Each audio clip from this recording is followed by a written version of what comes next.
দাম্পত্য জীবনে কি ক্রমশ দূরত্ব বাড়ছে? কোনো সাইড এফেক্ট ছাড়াই হারানো এনার্জি ও আত্মবিশ্বাস ফিরিয়ে আনতে চান? যৌন দুর্বলতা মানেই কি সারা জীবনের হতাশা?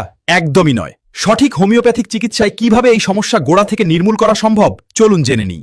যৌন দুর্বলতা বা শারীরিক অবসাদ একটি সাধারণ স্বাস্থ্যগত সমস্যা এবং হোমিওপ্যাথিতে এর জন্য বেশ কিছু কার্যকরী ওষুধ রয়েছে।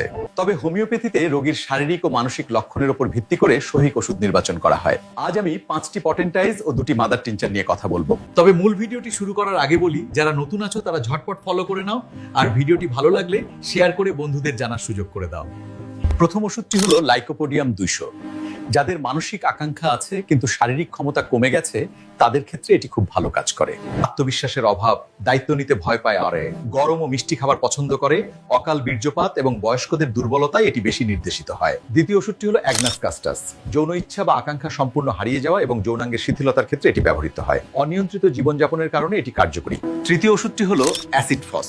অতিরিক্ত বীর্যপাত, দীর্ঘমেয়াদী মানসিক চাপ, শোক বা বিষণ্ণতার কারণে যৌন দুর্বলতায় এই ওষুধটি দেওয়া হয়। চতুর্থ ওষুধটি হলো সেলেনিয়াম। সামান্য পরিশ্রমে অতিরিক্ত ঘাম, অত্যন্ত শারীরিক ক্লান্তি এবং ঘুমের মধ্যে বা মলত্যাগের সময় বীর্যপাতের সমস্যা থাকলে এটি উপকারী। পঞ্চম ওষুধটি হলো ক্যালাডিয়াম সেগুইনিয়াম। মানসিক ইচ্ছা প্রবল থাকা সত্ত্বেও শারীরিক অক্ষমতা বা যৌনাঙ্গের সম্পূর্ণ শিথিলতা থাকলে এই ওষুধটি ব্যবহৃত হয়। ডামিয়ানা এবং জিনসেং এগুলোকে সাধারণত মাদার টিংচার হিসেবে স্নায়বিক শক্তি বৃদ্ধি এবং যৌন দুর্বলতা কাটানোর জন্য একটি সাধারণ টনিক হিসেবে ব্যবহার করা হয়। খাবার নিয়ম হলো, যেটি আপনার প্রয়োজন সেই ওষুধটি 200 পাওয়ার 1 ফোঁটা হাফ কাপ জলে গুলে 1 চামচ করে দিনে 2 বার খালি পেটে।